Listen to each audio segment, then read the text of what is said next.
Friends, welcome in my channel. कल हमने study किया था अबाउट ब्लड थिंग्स, सिर्फ ओनली बेसिक थिंग। आज हम स्टडी करेंगे कंपोजिशन ऑफ ब्लड में क्या क्या होता है, ये स्टडी करेंगे। देखते हैं। ब्लड दो तरह की चीज़ों से बनता है, एक लिक्विड, दूसरा हार्ड। एक लिक्विड जो होता है उसे प्लाज्मा कहते हैं। ये सबसे ज़्यादा होता है, मतलब ब्लड जो होता है वो लिक्विड ज़्यादा होता है, हार्ड थोड़ी कम होते हैं। ये 60% होता है और ये 40% होता है। पहले हम देखेंगे लिक्विड फॉर्म में लिक्विड क्या होता है और उसमें क्या क्या पाए जाते हैं। ठीक है, तो पहले प्लाज्मा के बारे में जानते हैं।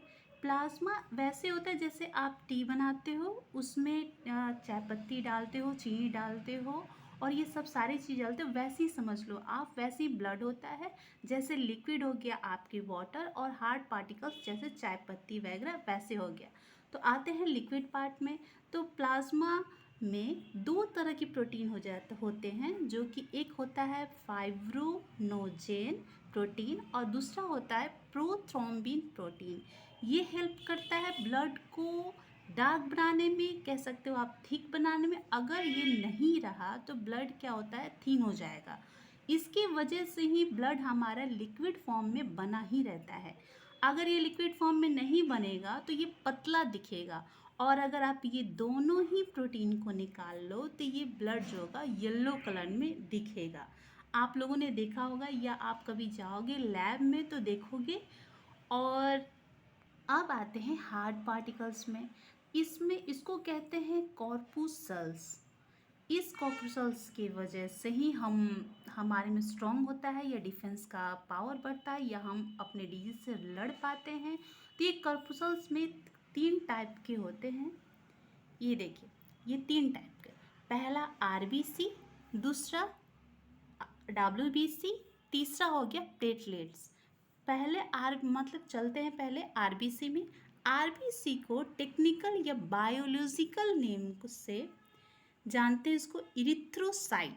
इरिथ्रोसाइट के नाम से जानते हैं आरबीसी को, याद रखिएगा। इरिथ्रोसाइट के नाम से जानते हैं आरबीसी को, ल्यूकोसाइट के नाम से जानते हैं डब्ल्यूबीसी को, और थ्रोम्बोसाइट के नाम से जानते हैं प्लेटलेट्स को। पहले आते हैं हम आरबीसी में। इसका टेक्निकल नेम है इरिथ्रोसाइट। और इसका काउंटिंग कितने होते हैं हमारे ब्लड में, तो आरबीसी में 50 लाख होते हैं इसका काउंट। इससे अगर कम हो थोड़ा बहुत तो चल जाता है, बट ज़्यादा हुआ तो हमें मेडिसिन लेने पड़ते हैं। इसलिए 50 लाख इसका होता है काउंट। डब्ल्यूबीसी का काउंटिंग होती है 10,000 और थ्रोम्बोसाइट का होता है 2 लाख, मतलब प्लेटलेट्स का काउंटिंग कितने, 2 लाख। अब आते हैं लाइफ स्पैन की। तो लाइफ स्पैन होता है इरिथ्रोसाइट का 120 डेज। एक्यूरेट नहीं है, इससे आप थोड़ा बहुत आगे पीछे कर सकते हो। ल्यूकोसाइट का होता है 12 से 20 डेज इसका लाइफ स्पैन, इतने तक ये लाइफ करते हैं। और थर्ड आया आपका प्लेटलेट्स का लाइफ स्पैन होता है 7 डेज। अब आते हैं आरबीसी। आरबीसी का क्या था, इरिथ्रोसाइट। इरिथ्रोसाइट कहते हैं बायोलॉजिकल नेम। और इसका जो स्ट्रक्चर होता है वो इरेगुलर होता है। जैसे आप मान लो कि ये बीच से जो है ये थोड़ा उसको धसा कह सकते हैं, या फिर डिस्क्वाइट शेप कह सकते हैं। इरेगुलर शेप में होता है ये आरबीसी। आरबीसी सबसे ज़्यादा पाए जाते हैं हमारे तीनों में से, मतलब कॉर्पुसल्स में सबसे ज़्यादा आरबीसी ही होते हैं। और आइए लाइसोसोम, सेकेंड पॉइंट में आइए लाइसोसोम इसमें बिल्कुल नहीं पाया जाता। मतलब ये अगर डेड कर जाएगा तो ये खुद को नहीं ख़त्म कर सकता, इसलिए इसको स्प्लीन ख़त्म करता है, वो वहाँ पहुँचता है, उसके बाद वो लाइसोसोम इसे ख़त्म करता है, बाद में देखेंगे हम। थर्ड में आते हैं न्यूक्लियस। इसमें न्यूक्लियस नहीं पाया जाता, इसलिए हम इससे डीएनए टेस्ट नहीं कर सकते। आरबीसी में से डीएनए टेस्ट नहीं कर सकते क्योंकि न्यूक्लियस इसमें नहीं पाया जाता, और न्यूक्लियस में ही होता है क्रोमोजोम में डीएनए, इसलिए इसका डीएनए टेस्ट नहीं कर सकते इससे। अब फोर्थ आता है कॉर्पुसल्स। कॉर्पसूल्स इसका मतलब कि क्या आरबीसी 95% ज़्यादा होता है डब्ल्यूबीसी से और प्लेटलेट से, मतलब 95% कॉर्पसूल्स इसका होता है पार्ट, बाकी 5% में डब्ल्यूबीसी और प्लेटलेट्स आ जाएंगे। अब आए 5th पॉइंट, हीमोग्लोबिन। हीमोग्लोबिन एक प्रोटीन होता है जो आरबीसी में पाया जाता है और जो कि रिस्पॉन्सिबल होता है, डिलीवर करता है ऑक्सीजन को और वो सेल तक पहुंचाता है, टिश्यू तक पहुंचाता है। Haemoglobin only and only RBC में ही पाया जाता है। अब आया सिक्स्थ पॉइंट, ये एक समझ लें, जब जब हम किसी हाइट पे जाते हैं तो आरबीसी का जो काउंटिंग है वो बढ़ता है। नंबर ऑफ काउंटिंग आरबीसी का जो है वो बढ़ता है हाइट पे जाने पे। जब आप माउंटेन पे चढ़ते हो या किसी ऊंची जगह पे तो आरबीसी का काउंट बढ़ता है। और हीमोग्लोबिन का जो कॉन्सेंट्रेशन है इसका डार्क होता है, इसलिए हमें प्रॉब्लम होती है। एनीमिया, 7 पॉइंट पे आते हैं, एनीमिया। इसकी कमी से, आरबीसी की कमी से एनीमिया होता है। देखिए, एचबी कम होगा तो आरबीसी कम होगा, आरबीसी कम होगा तो उसके लैक से एनीमिया कम होगा। एचबी पाए जाते हैं आरबीसी में और आरबीसी में अगर कमी होगा तो एनीमिया डिजीज होगा। इसलिए हमें ब्लड की कमी होती है। ब्लड की कमी सबसे ज़्यादा किसकी वजह से होती है? तो हीमोग्लोबिन उसमें कम होता है, मतलब आरबीसी की काउंटिंग कम हो गई। नेक्स्ट आता है डब्ल्यूबीसी। इसका स्ट्रक्चर के बारे में बात करें तो इसका कोई फिक्स स्ट्रक्चर नहीं है, ये ही रेगुलर शेप होता है। बिल्कुल भी आप समझ लें इसका कोई स्ट्रक्चर नहीं है, तो इसको नो फिक्स स्ट्रक्चर कह सकते हैं आप। नेक्स्ट आता है न्यूक्लियस। डब्ल्यूबीसी में न्यूक्लियस प्रेजेंट होता है, इससे हम डीएनए टेस्ट, न्यूक्लियस इसमें प्रेजेंट होता है तो डीएनए टेस्ट इजीली कर सकते हैं हम। तो ये क्वेश्चंस आते हैं कि आरबीसी डब्ल्यूबीसी प्लेटलेट्स में से किसके, न्यूक्लियस मैं समझा ही दी। थर्ड आता है fight infection and other disease. ये डब्ल्यूबीसी जो है इसकी वजह से, ये इन्फेक्शन से या कोई फॉरेन सब्सटेंस जो हमारे बॉडी पे अटैक करता है, इन्फेक्शन होता है, उससे ये फाइट करने में हेल्प करता है। तो देखते हैं कि डब्ल्यूबीसी का कितना टाइप होता है और क्या क्या इसका वर्क होता है। आते हैं, इसकी टाइप होते हैं 5: antibody, lymphocyte, monocyte, neutrophil, eosinophils and basophils. First पे आते हैं एंटीबॉडी।